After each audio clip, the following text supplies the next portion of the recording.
Hey everybody, what's going on?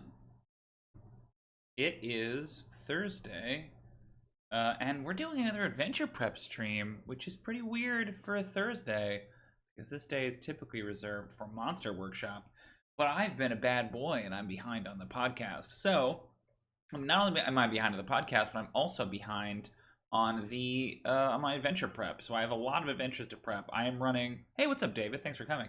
I am running an adventure every day, starting from tomorrow to next Wednesday. Some days I am running multiple adventures. So I have a lot of prep to do, and I have just not had the time to put into the podcast. So today, instead of a Monster Workshop stream for our next monster, TBD, instead I'm doing another adventure prep stream. Tomorrow night, I am running another session of my of Wild Green Yonder, my Wild Beyond the Witchlight campaign. And the characters are about to enter the next of the three Splinter Realms. They've been through hither, they've been through thither, and now they're about to go to Yon, which is the kind of mountainous region to the west. But I've not read the chapter. I have no idea what they're going to encounter, so that is what we're going to do today. We're going to read the Yon chapter, and I'm going to take some notes about changes I am likely to make and ways to make it mesh a little better with my current campaign. So, let's talk about that current campaign, the things that we know about that campaign, its truths, and then from there we will discuss what we're going to work on. We'll start reading the chapter and making our changes. So I have 4 truths here that are true about my version of the campaign. There are a lot of other things that are different, but for the purposes of today, we don't need to necessarily go into all of those things. So, before I go any further, big spoilers, of course, for anyone who is playing in or does not want to be spoiled by Wild Beyond the Witchlight, because we're obviously going to be discussing a lot of its details. So here are our 4 truths, such as they exist in my campaign. First of all, Zybilna, the Archfey, is not the same person as Tasha or Igglewiv or whatever her other name is. In my version, she is the mother of 4 hags. Endelyn, who I've now spelt the name of here incorrectly. Endelyn, Scabatha, Bavlorna, and Tasha. Now, Tasha left for the mortal plane and is sort of an ally of the party. The other 3 hags, the Hourglass Coven, imprisoned their mother in sort of a time prison using a unicorn horn as the spell's focus.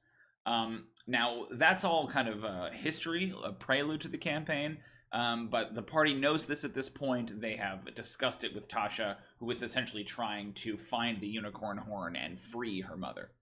Now, Scabatha, unfortunately, is dead. I guess I wouldn't say unfortunately, depending on your viewpoint, but this is an action of the party. Scabatha was killed by the party several sessions ago in their attempt to free the children who she had imprisoned. In my version, those children are the player's parents, who've been transformed into their younger selves and then sort of held captive in the toy factory. Bavlorna, however, is potentially at this moment the party's guide or prisoner, depending on how they go about it. They had made a bargain with Bavlorna, the first of the 3 hags that they encountered, to sneak into Scabatha's house and steal an unflattering portrait of Bavlorna that she wanted back. The party did that, and they're just headed back to Bavlorna right now. There's a little bit of drama because Bavlorna is in the middle of sort of a succession crisis.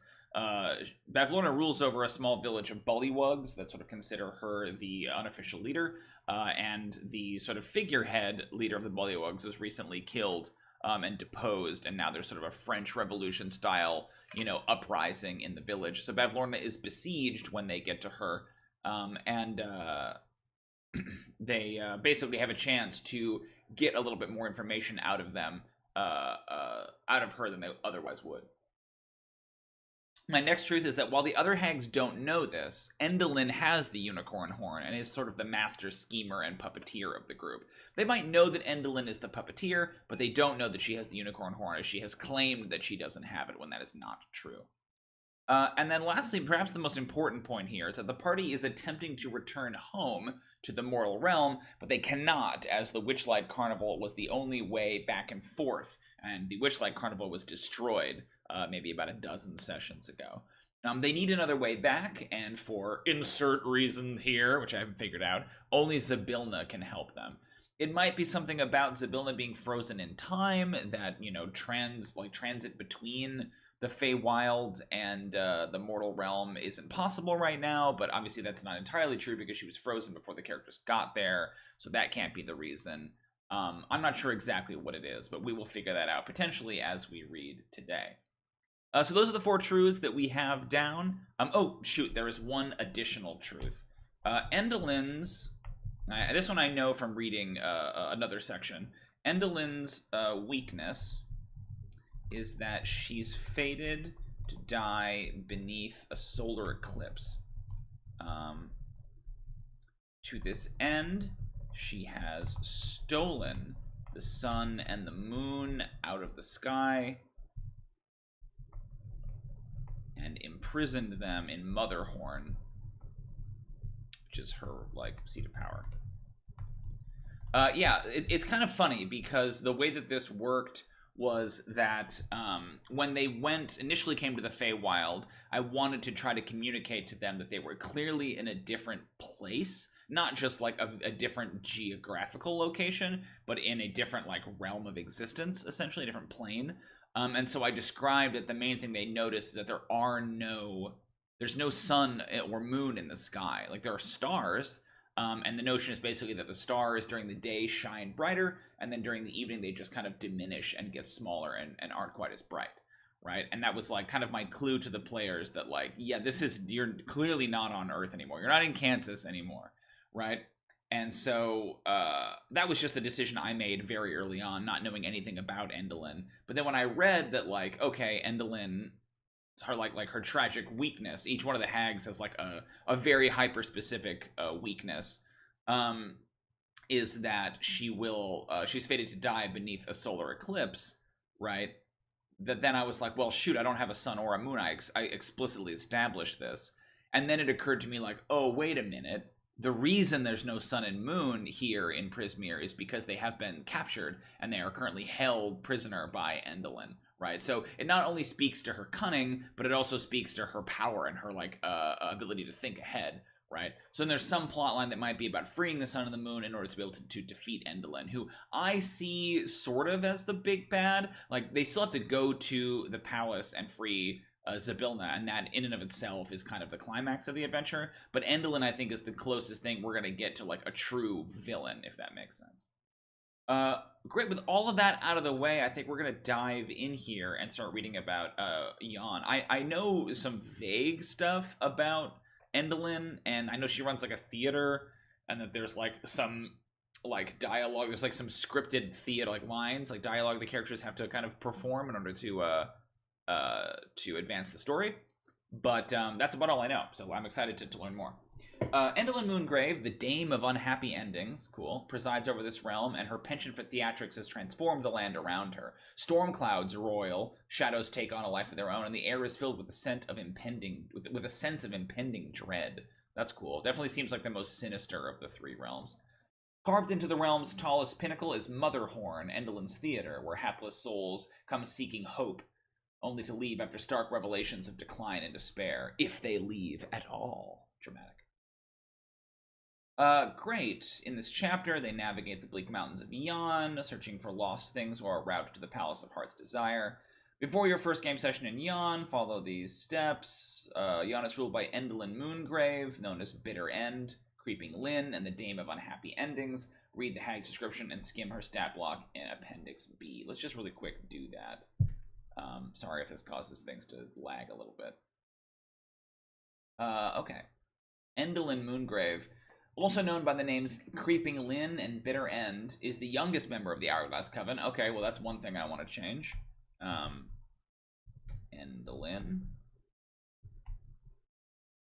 Let's just put Yon changes. I think Endelyn is the eldest.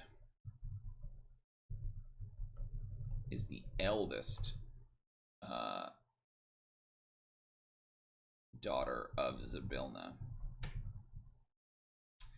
People come to her to learn about their futures, which she spells out through grotesque theatrical pageants. As payment, she snatches away a portion of each client's free will, preventing them from taking certain courses of action in their lives. That's cool. Her petitioners often learn of a dreadful fate that awaits them, but find themselves unable to prevent it due to the cursed terms of their deal. Interesting, okay. Endelyn's obsession with tragedy and hopelessness extends to her own life. She has foreseen her own demise during a solar eclipse. In the depths of her castle, a lightning-powered device called the Orrery of Tragedies clicks and turns day and night, giving Endelyn glimpses of her terrible fate. Interesting. Neutral evil. Her personality trait is, I have foreseen not only this moment, but the next as well. Nothing surprises me. That's cool. Ideal, each of us gets to play the lead in our own tragedy, but if you can't be bothered to put on a good show before you die, don't waste my time. Okay. She's interested in entertainment. My world is the stage, and my theater is of paramount importance to me, is her bond. Okay. Her flaw is my death will occur during an eclipse. That is my doom, and I can't change it, but I will do everything in my power to forestall it. Yeah, cool. Endelyn's emaciated form is hidden under layers of her elaborate costume. Part dress, part mechanical theater. Interesting. The outfit makes her look frightfully tall. Without it, she is a hunched and withered bag of bones. She shrouds her wrinkled features behind a gauzy theater curtain veil. The outermost layers of her dress open to reveal a marionette theater, and she manipulates her puppets using an arrangement of artificial hands that nestles in the folds of fabric. Ugh. She travels about Yon on her ornithopter of flying. Okay, that's pretty boss. Let's see. Oh, look at that art. She's like a horrible, like, umbrella spider. Ugh. That's like barely a hag, really. Oh my gosh. Spooky. I don't care for that at all. I mean, it's very cool. The only way to dispose of Endelyn for good is to slay her during a solar eclipse or in the presence of a symbolic depiction of one. See the stat block for details. Okay. She's CR6. Okay, not that high level, but the party is also not very high level because they, yeah, they're a little bit listless, let's say. Good con, good strength, good charisma, not great wisdom, not great intelligence, not great dex. I mean, like, fine. True Sight is interesting. Endelyn is immune to any effect that would age her, and she can't die from old age. She can be killed only if she is reduced to 0 hit points during a solar eclipse or while she is within 60 feet of a symbolic representation of one. Otherwise, Endelyn disappears in a cloud of inky smoke when she drops to 0 hit points, along with anything she is wearing or carrying, and reappears 24 hours later in the same location or the nearest unoccupied space. Uncanny awareness, she can't be surprised. That's cool, right? She literally can't be surprised. Puppeteer's Lash, a melee or ranged spell attack. Ooh, that's cool. +6 to hit, 5 feet or a 60-foot range, a bunch of psychic damage, and if the target is large or smaller, Endelyn telekinetically moves it up to 10 feet in any direction horizontally. Let's also say that Puppeteer's Lash can go vertically, because I like the idea of her picking you up and dropping you. I think is cool. Puppeteer's Lash. Deals 1d6 less damage, deals 1d6 less damage, but can move targets vertically as well. Cool. And then she's got some spell casting. Detect Magic, Mage Hand, Augury, Polymorph, and Plane Shift. Yeah, a little boring spell casting stuff, but okay. Again, I don't imagine she's like 114 hit points is nothing to scoff at with 17 armor class, but I don't imagine her main threat is that she's a combatant. That's not the main thing I'm worried about with her. Okay, cool. Let's go back. That's Endelyn. Seems cool. Read this chapter in its entirety. Look over the map of Yon. Before the characters arrive at Motherhorn, make a copy of Stage Fright's lines of dialogue in Appendix E, cut them into strips, and place them in the strips. Okay, sure. I'll have to figure out some way to do that virtually, but whatever. We're going to skip Lost Things since we're not using it. Okay, using a map of Yon as a reference. Describe what the characters see as they forge their path through the Splinter Realm. Yon's numerous lightning rods and other landmarks detailed in encounters of Yon sit atop high peaks and plateaus and are easily spied from a distance. Shortly after arriving in Yon, the characters encounter a talking dandelion named Amador, who knows its way around Yon, or the characters might stumble upon one or more of the following locations. Lockbury Henge, a meeting place for Koreds, who can give directions to Briganock Mine, Briganock Mine, or Wishstones are unearthed by tiny creatures called Briganocks. Okay, that is going to become relevant. Pillars of rock called the Fey Beacons, which are clearly visible from Lockbury Henge. One route to the Palace of Heart's Desire lies in Motherhorn's belfry, which contains a silver bell that summons giant cranes when it is rung. Interesting. These birds serve as flying mounts and can deliver the characters to the palace. The characters can also reach the palace by an overland route, but will need a guide who knows the way. Without a guide, they would become hopelessly lost in the mountains of Yon. So let's talk about the guide for a second here. You can guide the characters from Yon to hither and back to Yon. There's also a safe overland route to the Palace of Heart's Desire. They encounter Amador shortly after arriving in Yon. Okay, so there is another... I have basically invented my own guide for them. They used one guide to get into thither, and that was a scarecrow. Sort of inspired by Clapperclaw, but I just made my own character because I didn't find Clapperclaw to be that interesting. It was just like too weird to explain to the party that he's like got a gourd for a head and like crab claws. It was just a lot. So I just made a regular scarecrow named Fiddlesticks, and I gave him kind of a inspired by like C.S. Lewis and the Silver Chair. I gave him like a muddle. Oh, I think Muddle Glump, something like that is a character who's like a super. He's a marsh wiggle is like the species, and they're these like fantastically cartoonishly like morose, depressed characters. So I kind of gave Fiddlesticks that trait, that he's just like extremely sad all the time. So they have a guide, and it's a guide that's gotten them from hither to thither and thither to hither, but I don't know that it can go from hither to Yon. So maybe there is a need for another guide, but it looks like Amador is met in Yon, not the other way around. We'll get there when we get there, though. Features of Yon. Yon is a realm of rocky peaks, thunderclouds, and howling winds. The narrow ledges and footpaths that curl around the mountains make foot travel possible, but such routes are arduous and dead ends are common. Skittish goats leap and bound across the mountain slopes with ease, but they avoid strangers. To see further than a mile or two, one must ascend to high ground, where the rain and winds are particularly fierce. Okay, cool. Yeah, alright. It doesn't seem like it's as many locations. Maybe Motherhorn is more complicated, but the Fae... I mean, we'll see what's at the Fae Beacons, but I have a feeling that that's... I don't know. Normally it's like 3 locations and then the thing, or I felt like thither and hither had a lot to interact with. Thither especially. I'm a little curious about how Yon handles this. Okay, let's go.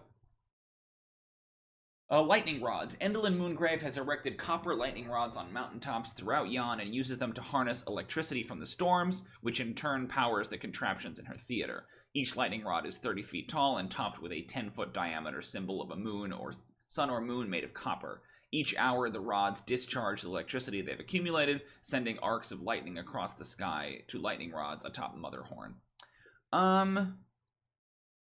We'll see if this comes to bite me later. I might say that lightning rods look like stars instead of, resemble stars rather than sun and moon. I like the idea that Endelyn, like... Endelyn is terrified of sun and moon imagery and constantly destroys or hides it from her sight. That, like, if she knows that's how she would die and she's trying to forestall it, even a symbolic representation of it, I feel like should freak her out, right? Like, there's an argument to be made that, like, if I remove all symbols of the sun and the moon, then it's hard to recreate it. But I think if she has imprisoned the sun and the moon, then the goal is more about freeing the sun and the moon than it is about recreating a... Like, they could recreate a symbolic one if they create a sun and a moon of their own, right? But they... I also like that, like, the other... Boy, I can't talk. The other... weaknesses were so random. It was like Scabathos was about like anyone who like runs cattywampus or whatever near her, or Widdershins causes her to be stunned for a round, and it's like, why? What does that have to do with her? I like that, you know, she's fated to die under this eclipse, and so therefore her actions have changed as a result of it, right? It's that, like, by reacting to a prophecy, you, like, you know, sort of make it come true.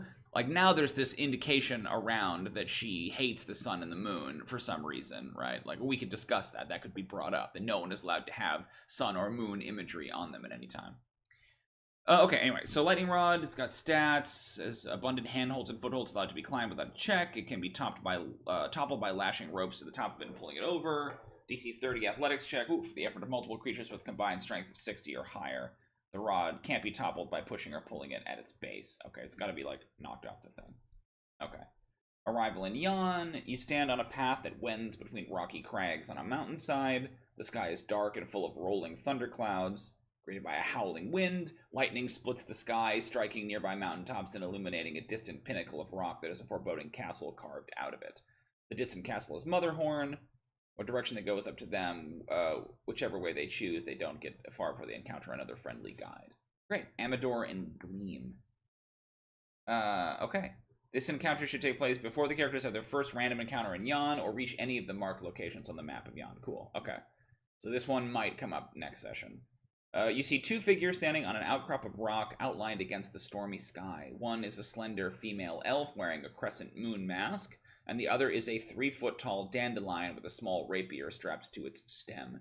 A honeybee the size of an orange buzzes around the dandelion's bright yellow head. The elf is the first to notice you. As she points in your direction, the dandelion draws its rapier and assumes a defensive pose. The honeybee buzzes more loudly as it flies circles around the two of them. The creature wielding the rapier is Amador, and its beloved companion, Pollinella. Cute. The masked figure is Gleam, a high elf acrobat. See the Salonian twin stat block from Appendix C from the Witchlight Carnival. Don't remember them. Whenever lightning flashes across the dark sky, it's easy to see that Gleam casts no shadow. While she has no shadow, Gleam is cursed. See the shadowless sidebar.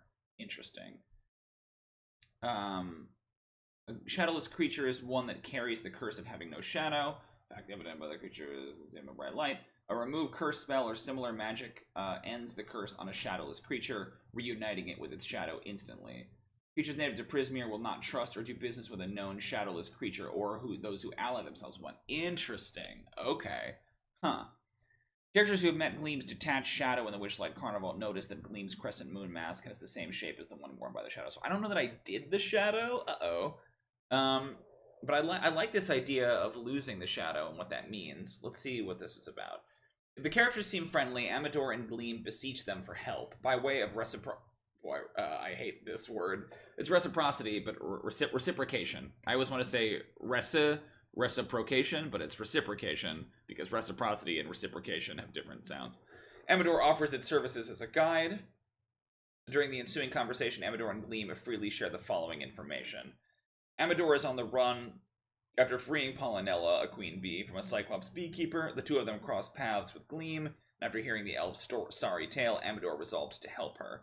Endelyn Moongrave snipped off Gleam's shadow using a pair of magic scissors and has imprisoned her twin sister, Glister. The rule of hospitality... Glister, interesting. The rule of hospitality prevents the hag from harming Glister, but Gleam can sense her sister's distress. The twins work as an acrobatic duo, and they used to be star performers in the Witchlight Carnival. Gleam wants to free her sister and find a way back to the carnival, perhaps with the help of the Fey Beacons. So, okay, what if we do this? This is just an idea, but Gleam's shadow was stolen and is now imprisoned by Endelyn, rather than the sister, right? Without their shadow, Gleam wasn't accepted back into the carnival and wanders Yon aimlessly. Yeah, okay. I don't, like, their connection seems very random here. Endelyn believes her demise will occur during an eclipse because there's no moon in the sky over Yon. The hag assumes the eclipse will be a symbolic display rather than a literal one. Since the Salonian twins are the living embodiment of the moon and the sun, the hag decided to separate the elf sisters, releasing one while keeping the other as her guest. By keeping the twins apart, okay, so I mean, it's basically the same idea, right? Like, some of that is there already. So they have them as these personifications. So maybe that's what it is. Maybe Gleam is the personification of the moon. Right? Yeah, that's going to be more interesting. Gleam is the personification of the moon. So we're getting rid of the shadow stuff. Is the personification of the moon. Endelyn trapped the sun and moon. Gleam and Glister in mortal forms. And with somebody's help, Gleam escaped. So, like, they escaped, right? Gleam escaped. Endelyn is concerned about this. So what I don't want to do is, like, when they were in thither, the forest, there was this whole big stink about Will of the Feywild, like this kind of Peter Pan-esque character who Scabatha was desperate to get her hands on. So, like, my instinct is to say that Gleam is like is like on the run, which I don't hate, but it just feels like it's that same beat again. I think Endelyn thinks as long as they keep Glister here, right, as long as they're separated, then it shouldn't be a problem. But is like too distracted to send people after. I don't mind if there's like one person. Is Endelyn has sent someone, and we'll try to find a good candidate for that. Endelyn has sent someone else after them. David says that's great. I agree. I think that's a nice, clean way to do that. So we'll have to learn more about Motherhorn, presumably, and like who's going on, what's going on there. But what I don't understand is, like, what do Amador and Gleam have to do with each other? Like, they're just randomly together. You know what I mean? Like, Gleam seems like an important character. Amador seems like it's more related to this Cyclops thing, right? Which is cool. But, like, yeah, I don't know that's like pairing them feels like a lot at once. I might separate them out. Separate Amador and Gleam. And also, like, meeting them, like, talking to each other. I almost want to meet Amador without Polynella, or, like, being chased by the Cyclops or something like that. You know, it's not a very dynamic way to meet these characters. Well, let's just keep reading and see where it goes. When she was a guest in Motherhorn, Gleam learned the following information, which she shares with the characters who promised to help her. Mountains are home to clans of Korrids, stout fey creatures whose hair has the strength of iron. The Korrids gather and dance at Lockbury Henge. If the characters don't think of it themselves, Gleam suggests they strike up an alliance with the Korrids. Okay. An elf prince named, Alagarthus? Alagarthus made a bargain with Endelyn and now finds himself trapped in Yon. He's at the Fey Beacon searching for a new home. Okay. Hurley, a bugbear, made a bargain with Endelyn and is quite unhappy with how things played out. Now he is forced to perform in her morbid theater. Like Gleam, Hurley used to work for Mr. Witch and Mr. Light, though Gleam and her sibling had already left the carnival by the time Hurley and his brother Burley arrived. So maybe it was Hurley's help Gleam escaped. So, like, Gleam might tell them that they have an ally with Hurley's help. Gleam escaped. Hurley is a potential ally inside Endelyn's court. Hurley is a potential ally. They've met Burley, I believe. Ally inside Endelyn's court. Okay, cool. Polynella the honeybee is just a bee. Amador, 3 piercing damage. Well. Amador the dandelion. Speak with that plant, beasts and plants. Rapier, seed sling. Oh, that's cute. Yeah, so this is the thing with their guides, right? Is that each one of the guides is a reference to the Wizard of Oz. There's a scarecrow. There's like an oil cannon. There's a dandelion. You know.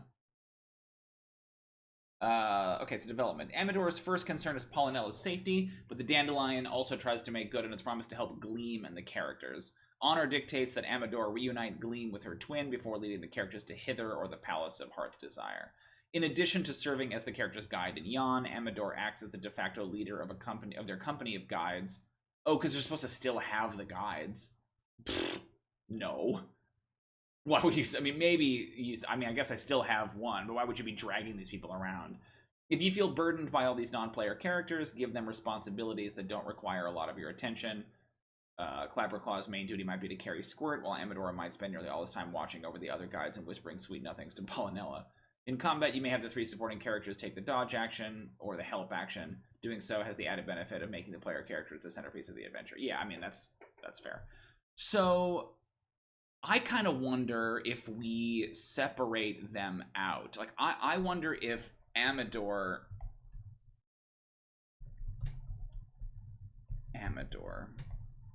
is Amador in hither? His beloved Polynella was stolen from him by, or is imprisoned by a beekeeper.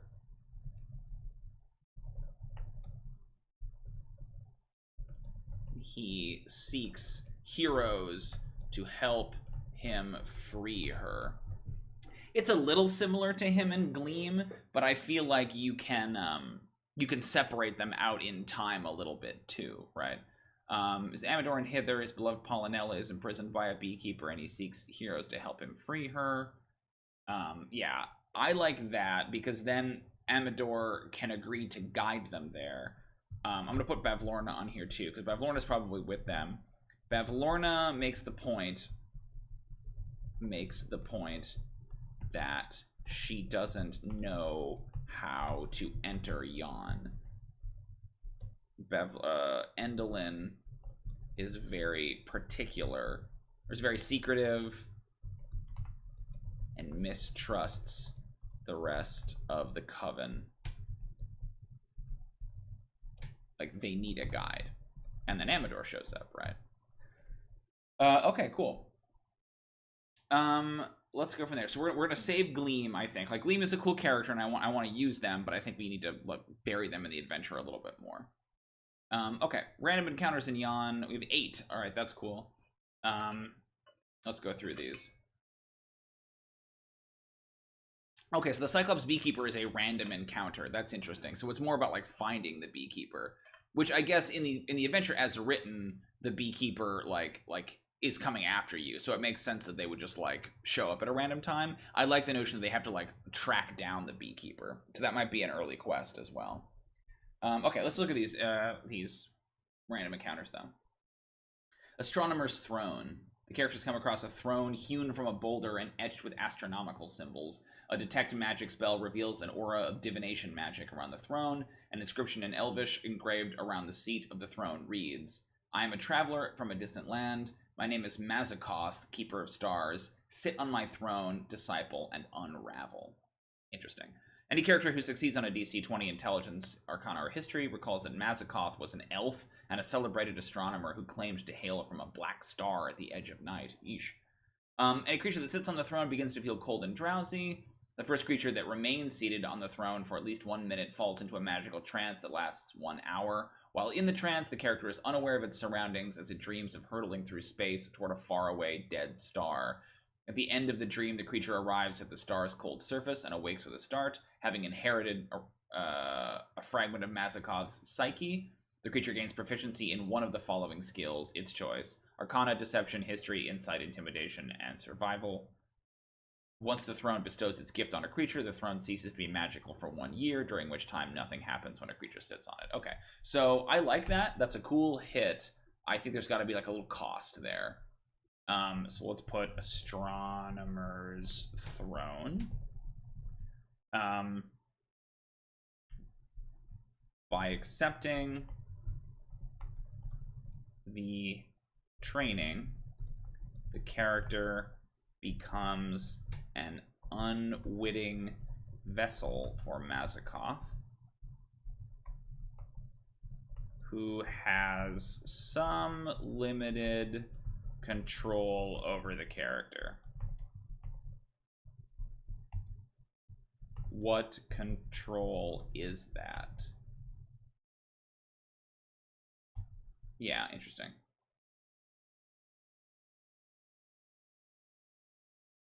So we'll think about that. But I mean, like, it just seems weird to me that, like, either the trance has to be, like, scary, right? That, like, they sit on the throne and then, like, they age, you know, a bunch, or they freeze because they're passing through the star. You know what I'm saying? Like, there has to be, like, a sense that this is a bad idea or it's dangerous, or else it's just like, cool, you're there on the star. You know what I mean? Like, having inherited a fragment of Mazakoth's psyche, it feels like that has to come with something, right? Like, do they gain some new personality trait? Do they gain a new personality trait?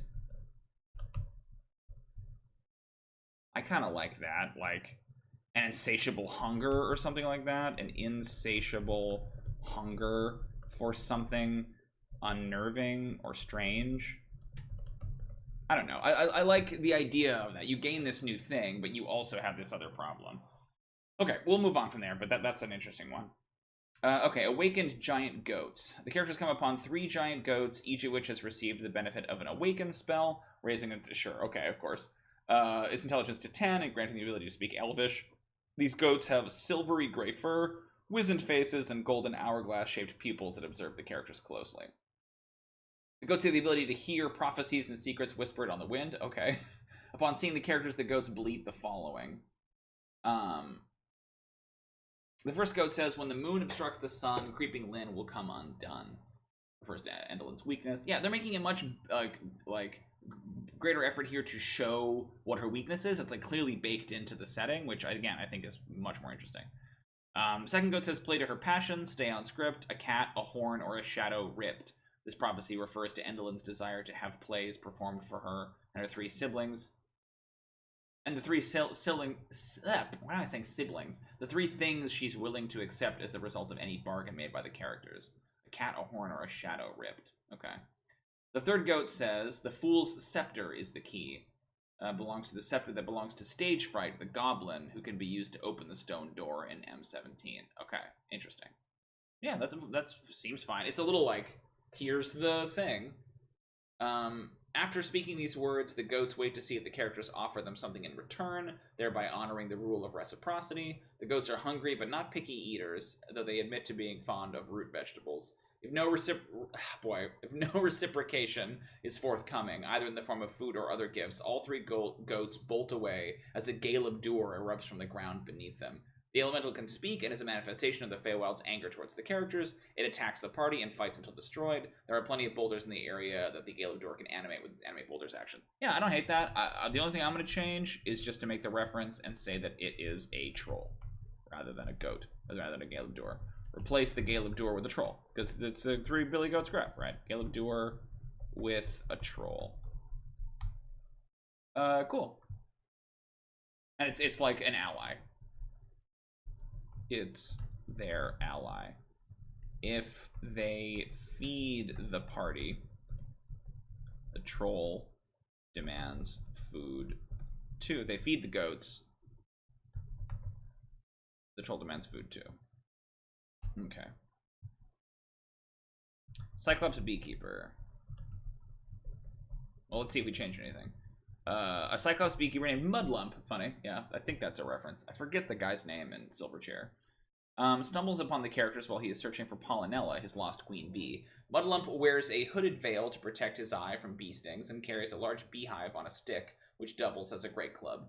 3 times per day as an action, Mudlump can shake the beehive to bring forth a swarm of bees. That's cool. Treat each one as a swarm of insects, wasps. The swarm attacks Mudlump's enemies. If Amador is with the party, the dandelion unsheathes its rapiers to defend his beloved honeybee. Upon seeing Amador, the Cyclops roars in giant, "You stole Queen Bee. Mudlump needs Queen to make honey mead. Best mead in Yon." Amador doesn't speak giant, has no idea what the Cyclops is saying, but Mudlump's outrage comes through loud and clear. Mudlump speaks no language other than giant. Any character who can communicate with Mudlump can, with a successful DC 13 Charisma Persuasion check, convince him not to attack Amador or the party. Here are 3 options for settling the dispute, though clever players can come up with others.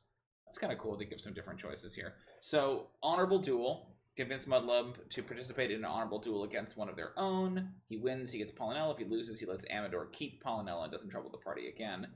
Magical deception. Use magic to fool or placate Mudlump. Character might create an illusion of Polynella that fools the Cyclops long enough for the party to escape.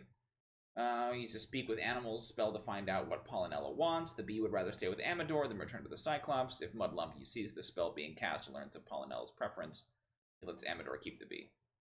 Explain love to Mudlump. The characters tell Mudlump that Amador and Polynella are in love. This statement causes the Cyclops to blink in confusion and ask, what is love? Baby, don't hurt me. If the concept is explained to him, Mudlump declares he'd like to be in love too. Oh no! Gives the characters a quest to find his true love. Oh! Although the characters can try to pair Mudlump up with any creature they seem suitable, His ideal match can be found in the Palace of Heart's Desire, the Fomorian boy, Gaelic, dubbed Forgil. I love that one. That's cute. If Mudlump survives this encounter, he returns to his home in the tumble-down, moss-covered ruins of a 30-foot diameter stone tower that once protruded from a mountainside. There, in a small garden, the Cyclops has cultivated fat, 6-foot-tall mushrooms. This seems like a strange...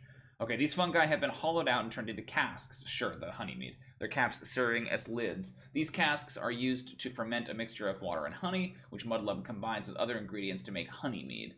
A little bit, redundant to say honeymead, because mead is made with honey. A great beehive, considerably larger than the one Mudlump carries around, fills an ancient rotted-out tree stump on one side of the tower. The stump is 10 feet tall, twice as wide, and has openings at the top from which Mudlump can reach into the hive. A 6-foot-high, 3-foot-wide, naturally formed opening on one side of the stump leads to a cavity filled with honeycomb swarming with bees. Let's see. Mudlump has hidden the following treasures under loose stones. Okay, so Cyclops Beekeeper. I love that. I'm just going to reverse basically the situation here. When the characters encounter Mudlump, Amador challenges him to a duel for his beloved, forgetting that he brought the characters.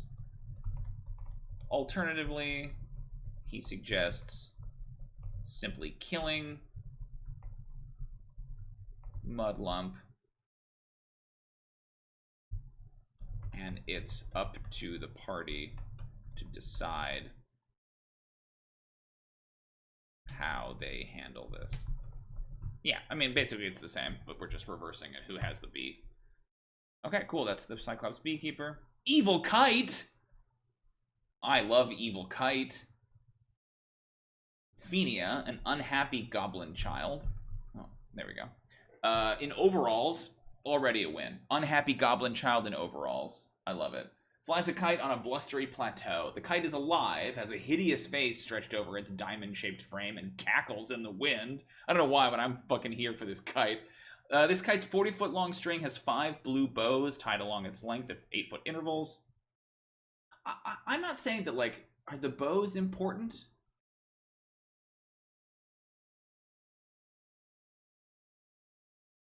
Oh, okay. I was going to say, sometimes they do this where they, like, I think this is a Perkins thing. Like, I love Chris Perkins, but I think he has this tendency, especially, like, it's really bad in his Candlekeep adventure, House of the Raven, where, like, he just loves to describe, like, furniture and stuff with, like, weird specificity. Hey, here's an empty room, but let's spend 3 paragraphs describing, like, the end table and the contents of the end table and stuff like that. There's a bunch of this in Revel's End in Rime of the Frost Maiden too. We were doing this on a stream a couple of weeks ago, and it's like all of these rooms that make, like, logistical sense to exist, but there's no story hook or no adventure or anything in them, right? It doesn't, like, lead anywhere. It doesn't give you anything to play with. It's just like, what about this random thing, you know? And it's, like, very, like, lovingly described, like it super matters, but it's just nothing there. Very strange. At least, like, tell some story with it, you know what I mean? Discover something that gives you some information or clues or whatever. Ugh. So it looks like these bows are important, but there was a moment of, like, the kite has 40-foot long string and it's 5 blue bows at 8-foot intervals starting at 5. Like, who cares? You could just say it's tied with bows if you really need that in there. You do, seemingly, but I'm not sure how important their specific spacing is. Phenia's goblin parents, Specklenose and Zolt, love it, live and work in Motherhorn. 3 days ago, Phenia was caught stealing theater props, but Endelyn Moongrave promised not to punish her as long as Phenia agreed to fly the hag's kite. Phenia did so and is now unable to let go of the cursed thing. Yanking the string from Phenia's grasp releases the goblin child from the pact, but also ages her 10 years for every bow that is attached to the kite. The most you can age is 50 years, enough to transform her into a crone with skin like a shriveled apple. Wow, that's very specific and interesting. Phenia speaks Common and Goblin. If the characters approach her, she shares the following information, while the kite taunts her from above. My arms are so very sore, I don't want to fly this kite anymore, but if I let go of this string, Creeping Lynn says I'll become an old thing. The curse comes from these 5 blue bows, but they won't come off while the wind blows. The kite, which was created and brought to life by Endelyn, is a small animated object. The bows can't be removed from the string while the kite is in the air, and the string can't be cut. The kite, its string, and the bows turn to ashes if the kite is reduced to 0 hit points. The safest way to free Fenia from the kite without aging her is to untie the bows, which can only be accomplished while the kite is on the ground. See, the kite falls below. Once the kite falls to the ground, it takes an action to untie each bow. Another way to free Fenia is to reduce the kite to 0 hit points with a single attack, or effect before it can react. See, the kite reacts. Well, this is a complicated encounter for a kite. Okay. A character who doesn't know what else to do can use an action to make a wisdom insight check. On a successful check, the character senses a correlation between Fenia's foul mood and the strength of the wind around her. If the kite's taunts are muted for at least 1 minute using a silence spell or similar magic, Fenia's mood improves, causing the wind to abate and the kite to fall. Weird. Okay. Yeah, like, sometimes they're like, their logic doesn't make sense. Like, I understand it's meant to be like fantastical, but then try to explain like this is like a strange fantastical idea to your party, right? They're not gonna go for it, or it's like very whimsical. Like, why would you assume that there's a connection between the winds and her bad mood? Like, her bad mood seems to be that she's like cursed to hold this kite. The same thing. Also, like, if you're gonna say that the kite is like hurling insults at Fenia, give me like 3 or 4 insults. Do you know what I mean? Some stuff that I can actually use here. Okay. If the kite taunts are muted for at least 1 minute using a silence spell, Fenia's mood improves, causing the wind to abate and the kite to fall. The same thing happens if all the characters use an action to try to calm Fenia, doing so with a successful charisma persuasion check, or the goblin receives the benefits of a calm emotion spell or similar magic. There's probably a way to telegraph that she's like angry and like struggling with it, and then when she sees the characters, like she kind of relaxes for just a second, like she kind of calms, who's that? And like, right, and then the wind settles down. Like, there's probably a way to communicate this, but it's just, how did they come up with this idea is kind of my question, you know?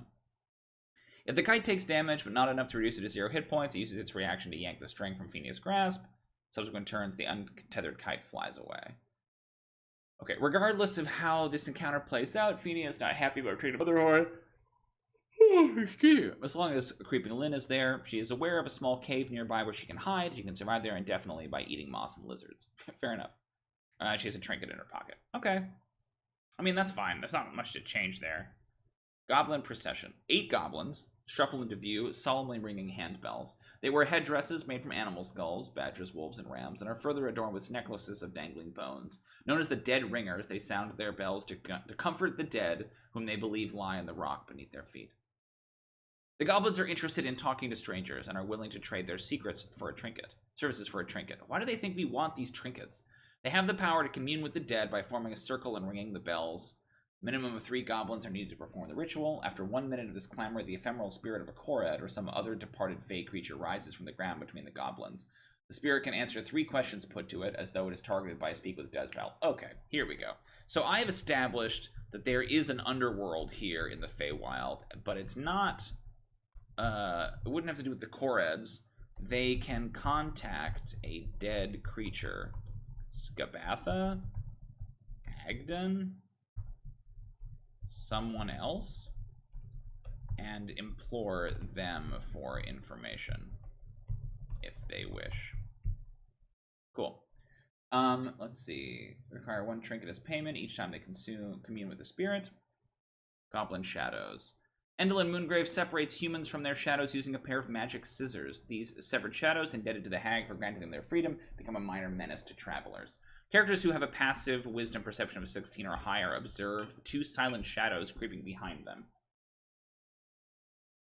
Each one looks like the slightly elongated shadow of a goblin, but uses the shadow stat block, except that they are fey rather than undead.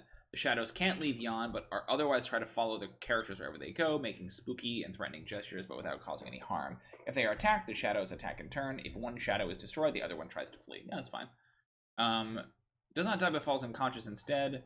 Regains consciousness, and the reduction to its strength score disappears after it finishes a short or long rest.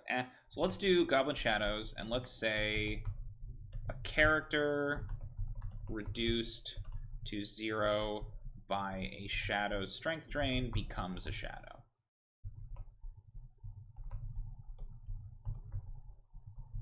becomes a shadow. Their own shadow is free and scampers away. As a shadow, they have different powers, which we can do when it happens. Pageant Wagon. A wooden pageant wagon trundles toward the party on squeaky wheels. It moves by itself at a speed of 20 feet and is accompanied by a tall figure swathed in long robes and a cowl. The wagon is painted with stormy, windswept landscapes and carries a puppet theater with black velvet curtains drawn across it. The wagon stops near the characters, and the curtains pull back to reveal a painted backdrop that matches the environment in which the characters stand. Marionettes representing each of the characters dance on the stage and begin to reenact a recent scene from the party's time in Yon. The marionettes, the wagon, and its attendant are magically animated. If the characters touch the hooded figure, it collapses into a pile of robes. If they try to board the wagon, it falls apart into a heap of wood scraps as thunder booms and lightning flashes overhead. The play is 3 minutes long and ends with a scene showing the characters standing around a tiny replica of the pageant wagon. Yeah. A banner emblazoned with the words "To be continued" unfurls in front of the scene, and then the curtains close. From the folds of his robe, the hooded figure presents a document to each character. Each one looks like a ticket with a tiny puppet resembling the character painted on it. Written under this effigy is script the recipient understands, regardless of what language it knows, are 3 words. Good for one private audience with Endelyn Moongrave, no strings attached. After the invitations are handed out, the wagon and its attendants disappear abruptly. I think that's actually great. I love that. It's very goofy, but I think it's fun. Okay, tornado. The sky darkens as a huge tornado forms and careens towards the characters. Everyone in the party, characters and non-player characters, must make a DC 17 strength saving throw. If at least half of the party members succeed on the saving throw, none of them are swept away by the tornado. If less than half of them succeed on the saving throw, the tornado whisks the group to a location determined by rolling on the tornado destinations table. Each party member takes 10 3d6 psychic damage and falls prone upon landing. In addition, any character whose saving throw failed by 5 or more loses 1 non-magical item in transit, determined by you. The item should be something that could reasonably snatched away by the wind, such as a belt pouch or helmet. This item is not recoverable. Oh my gosh, some of them are like in other parts of Prismeer. Oh, shoot. Wisps the group there. Okay, I see. So, hither, thither, outside Briganock Mine. It's weird to go somewhere in hither, but then get really specific about Yon. So, hither, thither, Briganock Mine, Lockbury Henge, Fey Beacons, Motherhorn, on stage, and the Garden of Palace Desire. Oh, wow, okay. Yikes. Alright, that would be a pretty big, shift, especially if it's like Palace of Art's Desire or back to thither. Like, what a nightmare. Excellent. Okay, so that's that. We're onto locations in Yon. I'm gonna take a 5-minute break, really quick. I'm gonna get some more water. I'm gonna go to the bathroom, and I'll be back in 5. And then we will read through these 3 locations in Yon. I think we're going pretty well so far. For the most part, at least the random encounters are pretty usable, right? There's not a lot of goofy nonsense. I remember hither having some stuff that I was like, I just don't understand how to use that. So I'm gonna be back in 5 minutes, and we will continue with our reading of this chapter. Thanks for sticking with us, everybody. Oops.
Hey everybody, I'm back.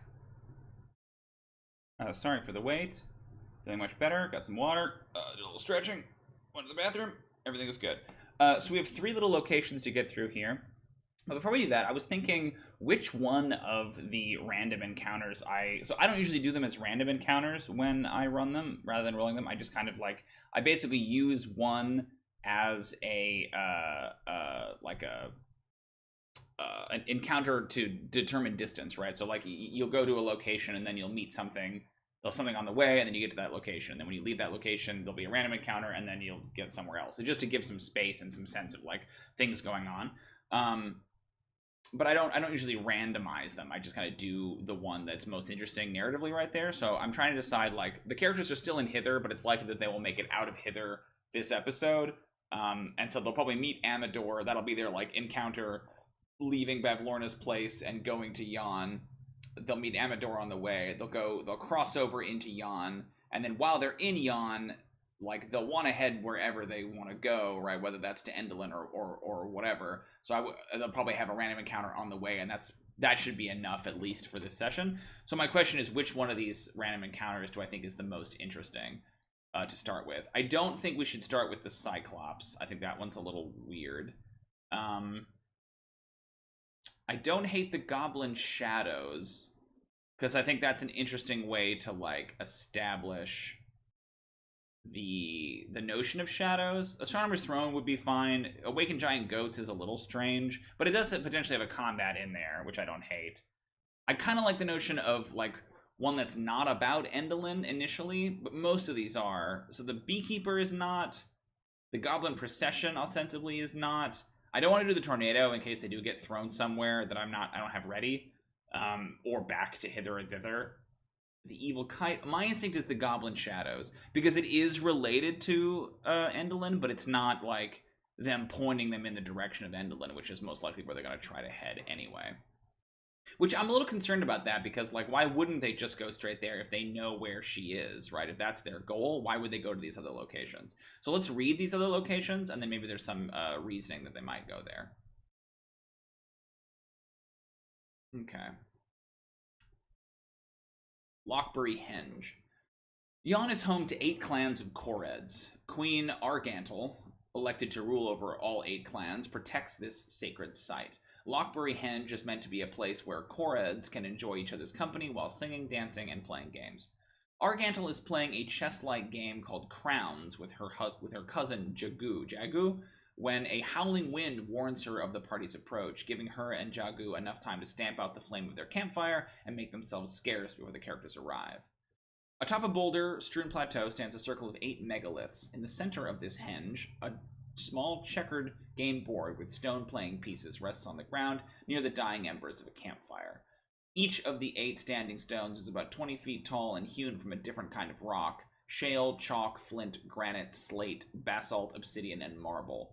2 Koreds, see Appendix C, are using Meld with Stone spells to hide in 2 of the megaliths. Argantel of Shale is in the one made of shale, and Jagu of Chalk, leader of the Chalk clan Koreds, is in the one made of chalk. Okay. While hidden in this way, the Koreds can see their surroundings as though the standing stones were transparent instead of opaque.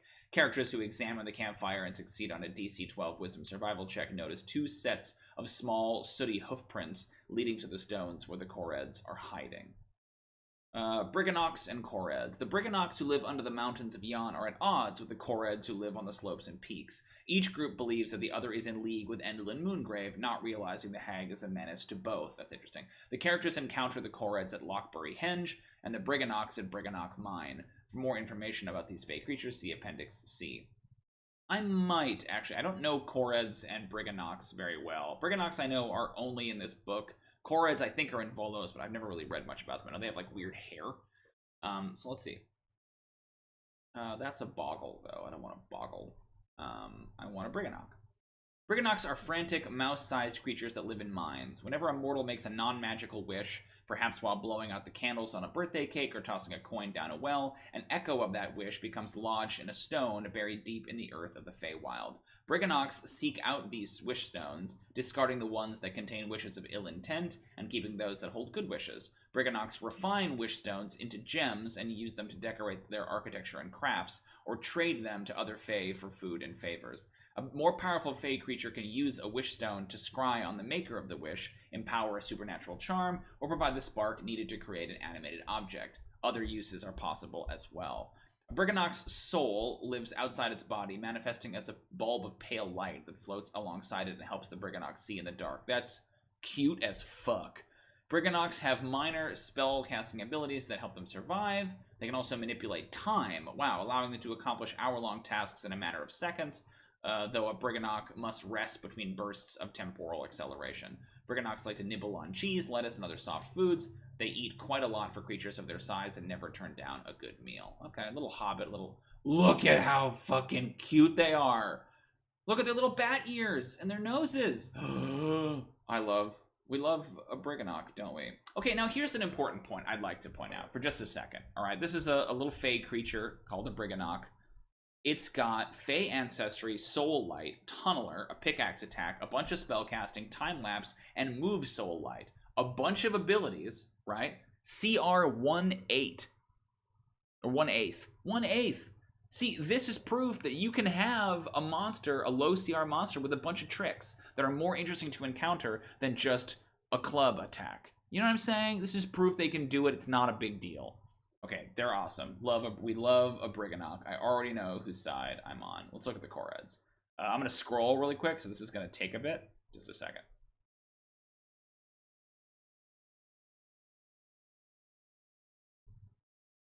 Korred. Korreds are secretive creatures that have strong ties to earth and stone. They prefer to keep their own company, but occasionally consort with creatures of elemental earth, such as Galeb-Dur. A tribe of Korreds gathers weekly to perform ceremonial dances, beating out rhythms on stone with their hooves and clubs. Korreds typically flee from other creatures, but become aggressive when they feel insulted or are annoyed by the sounds of mining. No one knows the ways of stone and earth better than a Korred. Korreds can seemingly smell veins of metal and gems. A Korred on the surface can feel the rise and fall of bedrock under the earth and where caves are present, and underground it knows pathways through the stone for miles around. Secret doors set into stone are as obvious as windows to a Korred. Korreds have hair on all over their bodies, but the hair that grows on their heads is magical. When cut, it transforms into strands of whatever material was used to cut it. Interesting. Korreds often use iron shears to cut off their hair, and then weave the strands together to create iron ropes that they can manipulate or animate. Korreds take great pride in their hair and equally great offense at anyone who attempts to cut it without permission. Yeah, look, they're also pretty cute. They have a mustache, little bushy dudes. This is a CR7. Okay, wow. So a Korred is much more powerful than a Briganox. Interesting. Stone camouflage, multi-attack. We've got some commune with nature, meld with stone, stone shape at will. Okay, well, there you go. Auto's irresistible dance once per day. Yeah, these guys are hard. Get it? They're like rocks. Command hair has at least a 150-foot long rope woven out of its hair. The Korred commands one such rope within 30 feet of it to move up to 20 feet and entangle a large or smaller creature that the Korred can see. The target must succeed on a DC 13 dexterity saving throw or become grappled by the rope. Until this grapple ends, the target is restrained. The Korred can use a bonus action to release the target, which is also freed if the Korred dies or becomes incapacitated. A rope of Korred hair has AC 20 and 20 hit points. It regains 1 point at the start of each of the Korred's turns, while the rope has at least 1 hit point and the Korred is alive. If the rope drops to 0 hit points, it is destroyed. Interesting. Okay. Wild. Alright, so those are Korreds and Briganox. I definitely think they're both cool. Briganox are pretty cute. I like the Korreds are basically like feral dwarves. Okay. If the characters discover that the Briganox are not allied with Endelyn and convey this information to the Korreds, Queen Argantel of the Korreds promptly arranges a meeting with the Briganox to sort out their differences. Similarly, if the characters convince the Briganox that the Korreds don't work for Endelyn, the Briganox agree to meet the Korreds outside the mine. After this meeting, the Korreds and the Briganox unite to aid the characters in Motherhorn. See Fae to the Rescue sidebar described later in the chapter. Okay, cool. Argantel and Jagu emerge from the megaliths if the characters properly finish the Korred's Game of Crowns. See game board below. If the characters ruin the game, deface the standing stones, or otherwise irritate the Korreds, Argantel and Jagu emerge from their megaliths and attack the characters for their insolence. Otherwise, the rule of hospitality prevents the Korreds from harming the creatures. Appendix D has additional role-playing information for Argantel. As an action, Argandal can call forth the remaining 6 leaders of the Korred clans of Yon, each one emerging from its corresponding megalith. If combat breaks out, these 6 Korreds help Argandal capture the characters for questioning. The other Korred clan leaders are Budok of Flint, Azel of Granite, Myzelda of Slate, Yana of Basalt, Noel of Obsidian, and Mallow of Marble. That's cool. I like that. It's very political, which is not what I was expecting. The Korreds of Yon despise Endelyn Moongrave, who they commonly refer to as Bitter End. If the characters convince Argandal that they also consider the hag an enemy, she reveals the following. The Korreds no longer hold large gatherings at Lochbury Henge. Argandal fears the consequences of Bitter End's meddling and has instructed her fellow Korreds to ensconce themselves in stone, thus remaining in relative safety for the foreseeable future. Bitter End used iron shears to cut off locks of Argandal's hair. The hag fashions Korred hair into iron ropes and uses them to manipulate her theater's infernal contraptions. Bitter End used a contraption called the Orrery of Tragedies to glimpse all possible futures. Copper rods on the mountaintops of Yon capture lightning and channel it into this device. Okay, that all seems fine. Game board. An examination of the checkered board reveals that the pieces depict a game in progress. 2 sets of playing pieces, one made of shale and the other of chalk, are sculpted in the form of tiny Korreds, cloven-hoofed creatures with wild beards and hair.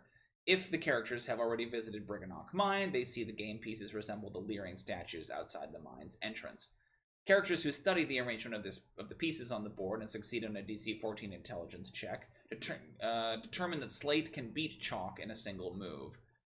Making this move causes the victorious Queen Argandal to emerge from the stone, laughing and cheering. Jagu emerges grumpily to join her, chewing on pebbles and glaring at the characters. Sure, that's cute.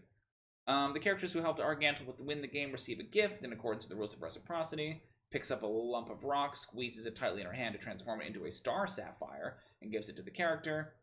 If the gift is accepted, the gemstone begins to glow faintly until it stops, glowing 24 hours later. The star sapphire has the properties of a stone of good luck that doesn't require attunement. That's pretty cool. Distant racket. Any conversation between the characters and the Korreds is interrupted by a commotion. The Korreds grind their teeth and stamp their hooves at the faint sounds of pickaxes tapping on stone as carried to them on the wind. Queen Argandal runs to a boulder, picks it up, and hurls it 100 feet in the direction of the noise while she screams, "Death to the Briganocks." A peal of thunder accompanies this display of anger. The Korreds, who are feuding with the Briganocks of Yon, share the following information with the characters who look like they might be capable of assisting. The Briganocks are helping Bitter End build wicked contraptions. They also hide and guard schematic diagrams for new contraptions in their mine. The Korreds are mistaken. The hag terrorizes the Briganocks and has kidnapped their chief architect, forcing him to work under duress in Motherhorn. Korreds can't stand the noise of the Briganocks mining, so they craft statues and leave them outside the mine's entrance, hoping to frighten the Briganocks into leaving. A Galeb Dur, working for the Korreds, infiltrated the mine and overheard several Briganocks talking about a secret tunnel that connects the mine to Motherhorn. The tunnel is hidden by Briganock magic. That's cool. Korred dance. The noise of some of the mining soon passes. If the Korreds are well disposed towards the characters, Queen Argandal becomes elated at the prospect of their assistance, drums her hooves on the ground, and begins the first Korred ceremonial dance since the rise of the Hourglass Coven.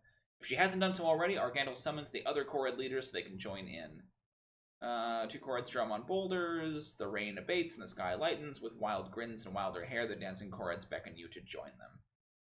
Any character who joins the boisterous dance can impress the Korreds with a successful athletics or performance check. Characters who gets a success on either check are taught the special jig, which, when performed as an action, allows them to manipulate any Korred hair they find in Motherhorn, as if using the Korred's command hair trait. That's cool. This is all pretty solid. I don't love like Briganocks and they like throw rocks and they're just you never see them. That's a little strange, but that's fine. Fey Beacons. Okay, this is a new location. In this encounter, a cursed prince trying to find his way home is thwarted by a troop of Paratons. If they want, the characters can intervene on the prince's behalf, or they can simply take in the sights and move on. 8 columns of rock reach skyward, forming a ring around a deep crater lake. Rough-hewn steps spiral up each of the columns, and a rowboat is moored on the lake shore next to one of them. A torch-bearing figure trudges up the stairs of the column nearest to the rowboat. 8 winged beasts with antlers shout and howl with laughter as they circle and wheel around it. Okay, 8 columns of rock, deep crater lake. Spiral up each of the columns. A rowboat is moored on the lake shore next to one of them. Okay, got it.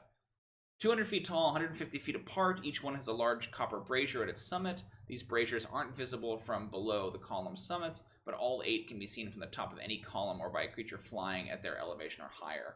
The lake is 400 feet in diameter and 100 feet deep at its center. Aligarthus, a wood elf prince from the material plane. As the characters watch from the air, he reaches the top of the column he is ascending, uses his torch to light the beacon here. The beacon burns brightly as he descends the stairs towards the rowboat. As the elf rows toward the next beacon, the 8 paratons that have been harassing him extinguish the flame with a brazier with powerful beats of their wings. Sure, believes the fiery beacons can show him the way home, but only while all of them are lit. Prince Aligarthus. After several failed attempts to fend off a green dragon threatening the prosperity of his kingdom, Aligarthus caught the eye of Endelyn Moongrave, who visited him in his home world of Toril. The hag showed the prince a future in which he defeated the dragon but lost his life in the process. Endelyn also claimed to see an alternate future in which the dragon was defeated and Aligarthus survived. She would share the details of her vision with Aligarthus, however, only after he stayed with her in the Feywild for at least 1 year. Okay, pretty specific stuff. The prince saw a year of his life as a small price to pay, so he accepted the hag's terms. The year seemed to drag on, and when it finally ended, Aligarthus found himself with only one way to get home. A path that, according to Endelyn, is visible only in the light of the 8 beacons. Okay, so this is actually pretty useful to me, because they, like, Bavlorna could say, rather than Endelyn, that there's, like, the Fey beacons in Yonder are the only way to get home. The simple goal of lighting the beacons has been repeatedly thwarted by the paratons, who revel in Aligarthus' despair. Each time he lights a beacon, the paratons snuff it out, yet Aligarthus is too stubborn and determined to give up. He hopes the paratons will grow bored of their antics and leave him alone eventually. He is, however, misguided in that expectation. Knight, unarmed and unarmored, common and elvish. Damage on saving those against being charmed, magic and put him to sleep. Characters speak with Aligarthus. He tells a tragic story. Endelyn's castle is a grand and terrible theater where plays are performed on the stage for her amusement. Endelyn is always trying to recruit new actors to perform in her theater. The Paratons were once a troupe of actors called the Greyhawk Mummers. Endelyn invited them to Motherhorn, where they performed pantomimes. Attended several of their performances. While their popularity made them haughty and difficult to control, Endelyn locked them up. When they begged to be set free, the hag honored their request by releasing them into the wild, only after she had turned them into Paratons. This transformation deprived them of their speech, yet they retained their theatrical behavior. Interesting. Okay, so as Aligarthus related, the Paratons used to be human pantomimists known as the Greyhawk Mummers, so named because they got their performance starting in the free city of Greyhawk, World of Oreth, blah, blah, blah. The Paratons remember their former lives as actors, and that they understand Common and Elvish, they can no longer speak. Archelaus and Mortia are the leading male and leading female of the troupe. The others are Verna, Mortia's bitter understudy, Maldor, an old-timer who believes his cohorts are amateurs, and Gara, the troupe's matriarchal dame, Gorgonal, a jester, Carthazar, a method actor, and Thornella, a minstrel. Lots of cool names. A lot of characters. The characters can help Aligarthus without resorting to violence by asking the Paratons to perform one of their favorite pantomimes. The Paratons are taken aback, in a good way, by the request, and appreciate the opportunity to entertain a crowd. They perform a pantomime shown that lasts nearly an hour, and then take their bow silently. If anyone in the party claps or cheers, the Paratons are thrilled and fly off. If one or more party members fail to clap or cheer after the Paratons perform, the Paratons become furious and attack the party. Once the Paratons are placated or slain, Aligarthus can light the beacons without further interference. The characters can also impress the Paratons by putting on a performance of their own. Impressing the Paratons requires the performing characters to succeed on a DC 15 Charisma Performance group check.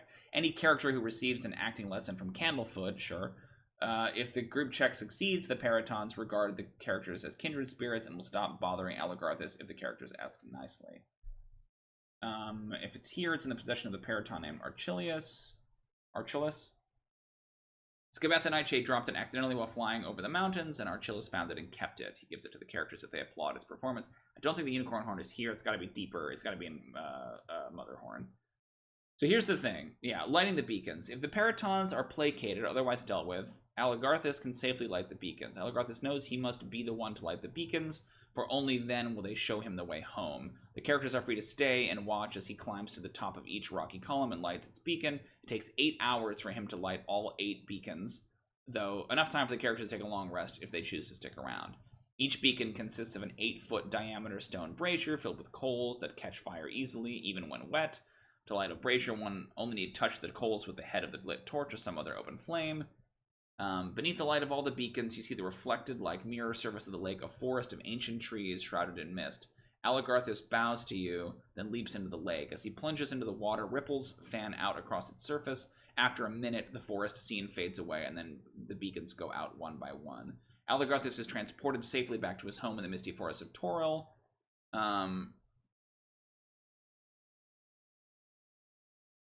Okay, so it's just, yeah, it's just a one-way trip. So here's what we gotta do. We gotta say that, Fey beacons. By lighting the beacons, it displays a location inside the Palace of Heart's Desire. Some doorway or something that the characters can recognize later. Aligarthus is distraught by this, not knowing where that could be. Bavlorna, if she is present, knows that's her mother's palace, but is reticent to say so, maybe even saying it's in Motherhorn. Aligarthus is skeptical, having never seen anything like it in Motherhorn before. Yeah, so it just has a point then where I need them to go, which is the Palace of Heart's Desire. Okay, cool. Briganock Mine. Hey, where have we seen this picture before? Whenever a mortal makes a wish, an echo of that wish, deep inside the mine. Providing a creature named Briganox, excavate mines beneath the surface of Yonder to search for these Wishstones. Secret route to Motherhorn lies hidden deep inside the mine. The Briganox reveal it only to those who earn their respect. Read the following box text aloud when the characters first approach the mine's entrance. In the sound of hundreds of tiny pickaxes and hammers chipping away at stone, it emanates from the mouth of a cave that has fingers of rock reaching skyward above it. Statues of irate, hairy creatures with cloven hooves are positioned so they lean around trees and peer over boulders. Hey, Alan, once again, here at the very end. The statues depict Koreds and are harmless. They were carved and placed here by real Koreds to frighten and intimidate the Briganox. See Lockbury Henge earlier in the chapter. Entering the mine. If one or more characters enter the mine, read, as you step in, the tapping noise stops. The characters head deeper into the mine. The sounds of hammering resumes, coming from the depths. Exploring the mine. The mine is a twisting labyrinth of 8-foot-high, 3-foot-wide tunnels that corkscrew into the ground. The Briganox made these tunnels big enough to accommodate ponies, which they use as beasts of burden, and their good friend Molliver, who the characters will encounter if they head deeper into the mine. Okay, Molliver, interesting. The characters encounter no Briganox in the upper reaches of the mine, but the sounds of activity persists. After 10 minutes of navigating the mine, each character must succeed on a Constitution saving throw or fall asleep for 1 hour, lulled into a magical slumber by the rhythmic racket of the miners. Interesting. On a successful save, a creature is immune to this effect permanently. Elves and other creatures that can't be put to sleep by magic are also immune to the effect. Creatures that are put to sleep this way can't be awakened early by means of anything short of a wish spell. Oh, shit. Okay. 8 Briganox arrive 5 minutes later, each one pushing a tiny wheelbarrow that contains ropes and pythons. If they encounter party members who are still awake, the Briganox look surprised, turn their wheelbarrows around, and retreat whence they came, passing Molliver as they return to the mine's depths. Otherwise, if there's no one around to stop them, they use their time-lapse action to rapidly pin a sleeping party. Sure, like Gulliver's Travels type shit. Okay. The creatures pinned to the floor are restrained, prone, and unable to stand up until they free themselves or are released by someone else. A creature can use an action to try to snap the ropes that bind it or wiggle free of them, doing so with an athletics or acrobatics check. If a creature has a knife or a sharp tool that it can reach while pinned to the floor, it can use an action to try to saw through its ropes, doing so with a successful sleight of hand check. A creature that gets free can use an action to release a creature that is still pinned. No ability check required. Okay. The Briganox hail from a city called Wishcomtrue, which is hidden deep beneath the mountains. Its buildings are adorned with glittering gems made from cut Wishstones. Hidden behind thick rock walls and powerful illusions, the city can never be found by outsiders, nor can it be scryed upon using divination magic. Okay. Molliver. If the entire party is pinned to the floor by the Briganox, the characters awaken to find themselves staring up at a human standing in their midst. Otherwise, they encounter this individual as they chase any fleeing Briganox or head deeper into the mine. A tall, slender human clad in dark leather armor greets you, their friendly face brightly illuminated by a tiny wisp of light that floats next to a mouse-sized creature perched on the human's shoulders. Greetings, trespassers, says the human with a smile. Didn't anyone teach you how to knock? The armored figure is Molliver, and the creature on Molliver's shoulder is Trig, a Briganox. A passive perception. Notice 2 more Briganox hiding on Molliver's person, one tucked comfortably into a belt pouch, and the other peering over the rim of Molliver's left boot. Their names are Zarly and Oila. The Briganox are happy to have Molliver as their spokesperson and chief advisor when it comes to dealing with outsiders. Molliver has become embroiled in the Briganox quarrel. Who is Molliver? It's just like some guy? Molliver is a thief. Oh, is this one of the oh, god damn it. This is one of these fucking adventurers. Valor's Call. Fuck that. Okay. Oh, sure, they're non-binary. That's why. Okay. Thief gives most of what they steal to the destitute, giving it. Okay. But, like, ugh. Say that up front then. Don't make me, like, guess who this person is. So they're the rogue in this adventuring party. So for those of you who are just tuning in or haven't watched our other streams, they weirdly like shoehorn in this adventuring party that's from the cartoon, the old like 90s cartoon or the 80s cartoon, into the adventure, which like it's a cute reference or whatever, but like I don't care, and they really don't. They're not like baked into the adventure in the sense they have anything to do with the plot. They just like happen to be running around, and to make it worse, there's 2 of them. There's like a good aligned party and a bad aligned party. Right, and so like they're both running around sort of in the background, and I have to constantly like cut them out of the adventure because they're just like a weird distraction. So we gotta figure out who is this Molliver character. If they're, I mean, they could be called Molliver, they can be a rogue, but they have to be like divorced from the rest of their plot. Are happy to have Molliver as their spokesperson and chief advisor when it comes to dealing with outsiders. Has become embroiled in the Briganox quarrel with the Koreds and assumes, as the Briganox do, that the characters were sent by the Koreds or their evil ally Creeping Lynn to slay Briganox and steal Wishstones. The characters can convince Molliver of their true intentions with a successful DC 9 Charisma Persuasion check, or they can trick Molliver into letting them venture into the mines with a DC 9 Deception. Not very wise. Once convinced that the characters are opposed to Creeping Lynn and not conspiring with the Koreds, Molliver instructs the Briganox to release any character who is still pinned to the floor. So I wonder if Molliver is like a Mowgli situation, where he believes that he's a Briganox, but he's not. He's clearly a human. Yeah, let's do that. So Molliver, oops, shoot, hold on. Molliver, rather than some random rogue dude, Molliver is a child raised by the Briganox who believes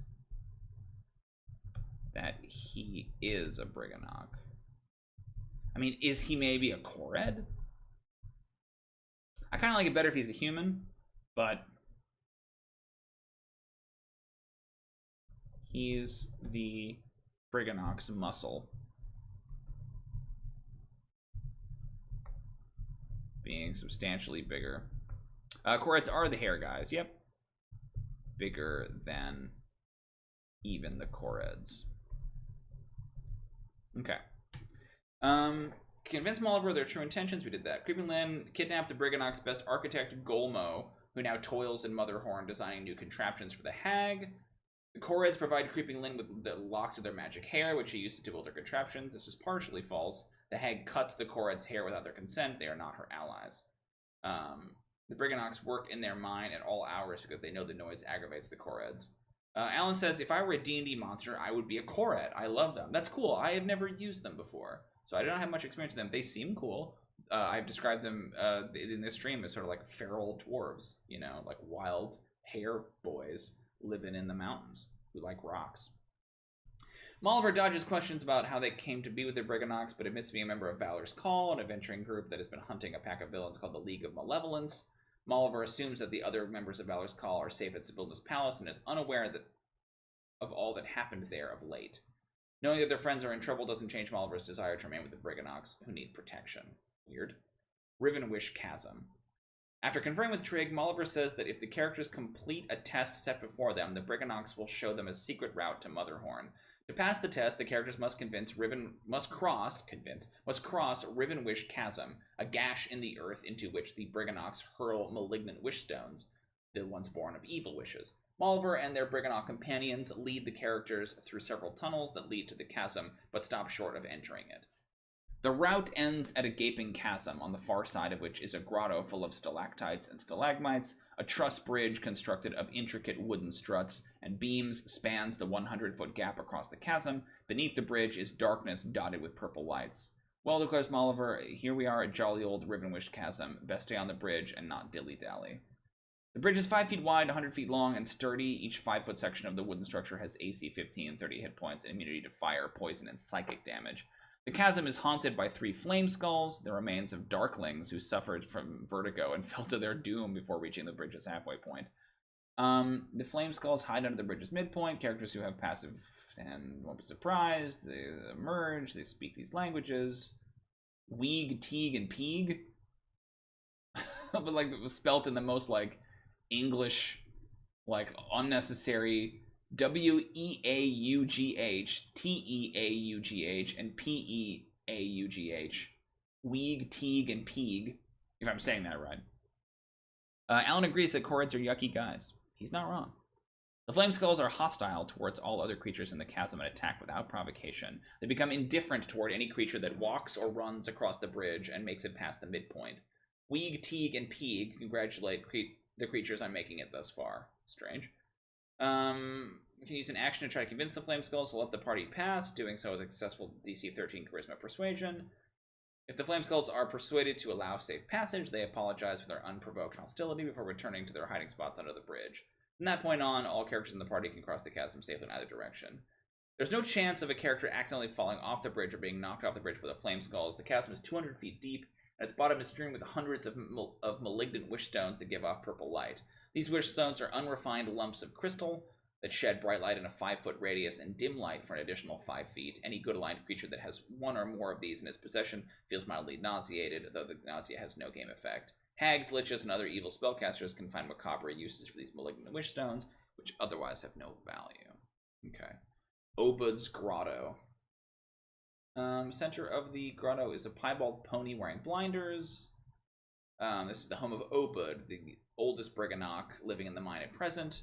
Securely fastened to a pony named Keg is Obud's hut. That's cute. Where he appraises gemstones brought to him by other Briganox. When Obud wants to dismount from the pony, he lowers a rope ladder attached to one of the pony's saddle straps.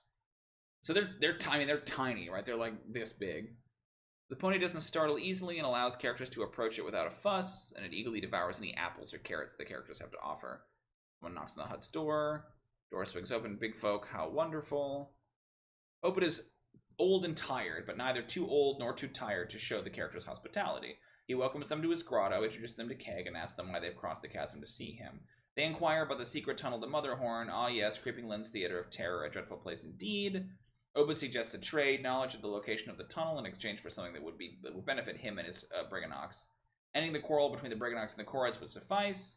Obud also accepts tasty food, including but not limited to sweets, a wheel of cheese, or a head of lettuce. Candy from Witchlight Carnival or a Goblin Market would suffice. Briganox shape and cut good Wishstones. Obud has 3 such in his hut, neatly laid out. Praise the gemstones, waiting for the rightful Briganox owners to return and collect them. Stealing these gems violate the rule of ownership. Receive no further help from him. Tunnel to Motherhorn. A permanent illusion of a rock wall conceals an 8-foot-high, 3-foot-wide tunnel in the back of Obud's grotto. This secret tunnel leads to a storage room beneath Motherhorn's stage. The illusory wall has no substance, which means the creatures and objects can pass right through it. A successful casting of Dispel Magic causes the illusory wall to disappear. Obud informs the characters that Creeping Lynn is unaware of this tunnel's existence. Let's keep it that way. He adds, or I. can return to the grotto through the tunnel whenever they want, provided they are on good terms with the Briganox. If the characters use the tunnel without Oped's consent, Briganox miners spend the next 8 hours collapsing the tunnel on itself, preventing the characters from returning to the mine by that route. Okay, Wishstones. This we've got some stuff for. All the characters made wishes with Northwind, the treant. If so, echoes of their wishes have crystallized in the depths of Yon and were mined by the Briganox. As the characters are preparing to leave the mine, a cheerful Briganox named Ajak arrives with a wheelbarrow containing the characters' Wishstones. These stones look like round lumps of crystal and have not yet been shaped or cut. If a character's wish was good nature, the stone glows with golden light. If the wish was evil nature, the stone glows with purple light. The characters whose wishes were good-hearted can keep their stones as mementos or leave the stones with the Briganox to be cut into sparkling gemstones, a process that takes 8 hours with the help of the Briganox time-lapse action. A fairly common wish produces a 50 GP gemstone, an unusual wish produces a 100 GP wishstone, and exceptionally original wish, a 500 GP gemstone. So here's what I think. Wishstones. So I collected these wishes from the kids like session 2, and we're now like 30 or so sessions into the campaign. By the time we get here, we might be about 40 sessions in.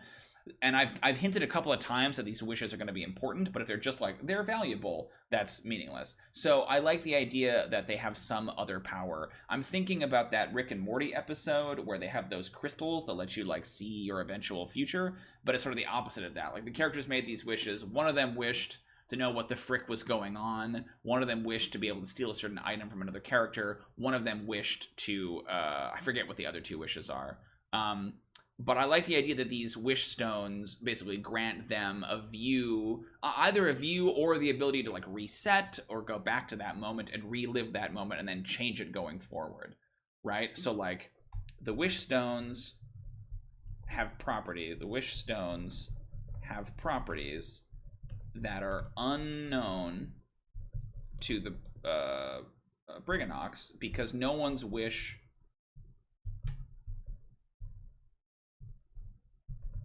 because no one who's wished on the mortal realm or in the mortal realm.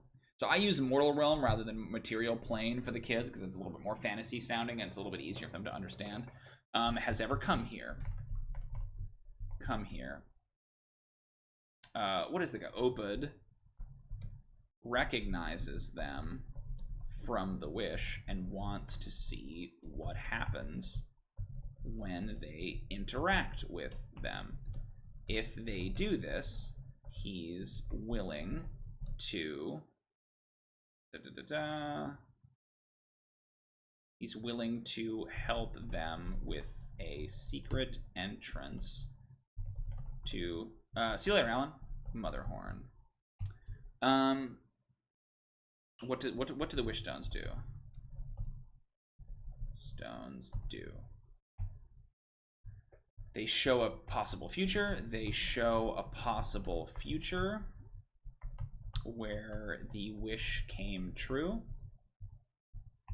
They allow the character to briefly step into time, step back in time, and change the thing they wish happened. In some cases, they, in other cases, change the physical present.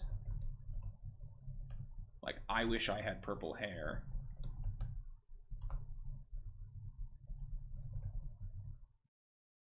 Hair grants the wisher purple hair. They cannot wish for new stones here. It only works on the material, only works in the mortal plane. The mortal plane. Mortal realm. See, now I've confused myself. Great. Love that. Okay. And that's the end of the chapter. The Briganox and the Chorids sidebar earlier in the chapter. Did I skip this? Fade to the rescue. Oh, that's in Motherhorn. Okay, I'm just going to read this really quick, and then we'll call it. If the characters help the Chorids and the Briganox settle their differences, excuse me, earlier in the chapter, they offered to help the characters in return. 12 Briganox hanging from the beards of 3 Chorids arrive on the outskirts of Motherhorn at an agreed-upon time, ready to spring into action if the characters call for aid. If one or more characters cry out for assistance in Motherhorn, the Briganox and the Chorids hear the call for help and react quickly. The Chorids barrel out of a secret tunnel in Area M12, or scale the theater's walls using ropes made of Chorid hair, and the Briganox use their darkness, fairy fire, silence, and sleep spells to confound and neutralize Endelyn's minions. The Fae try not to steal the show. Their goal is to distract Endelyn's minions so the characters can wriggle out of a tight spot or confront the hag with other lackeys. Yeah, that's cute. I like that. Okay. Then I think that brings us to the end of today's stream. It wasn't too bad, 2 hours and 40 minutes, as we've read the rest of the chapter. So I like most of it. Honestly, I think of the locations, this has been the one that I have changed the least. Molliver feels like a weird, unnecessary beat. I don't understand why he's there, but whatever. Honestly, I might even just cut him. I think I'm just going to cut him because I don't need him. They can just meet the Briganox, and that's fine. Yeah, I think that's all good. I'm into it. So again, they probably, if they do get there next session, they'll kind of just dip their toes into Yon. I don't think they'll get too far in, but I think this is going to be cool either way. I feel pretty good about that. I like them going to the Fey Beacons initially, seeing that, and then having to go somewhere else.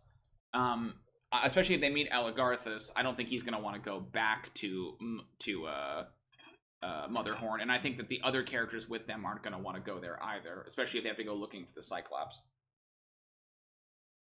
Which could be a point, too, that, like, you know, Amador knows the Cyclops has a lair somewhere, but he doesn't know exactly where it is. They have to kind of, like, search the place for this, like, broken tower. And that's how they can encounter the Chorids or the Briganox or whatever. Yeah, great. So that's where we're going to leave things today. Thanks, everybody, for coming out. And it was kind of a lot of, like, listening and digesting stream today. I am back next week on Tuesday for another Adventure Prep stream, presumably. I won't be able to stream Sea of Thieves this week because I've got a game over that slot. But man, I would love to get back to a good old world building stream on Sunday nights. Maybe I will try to do that Sunday. We'll see how busy I end up being.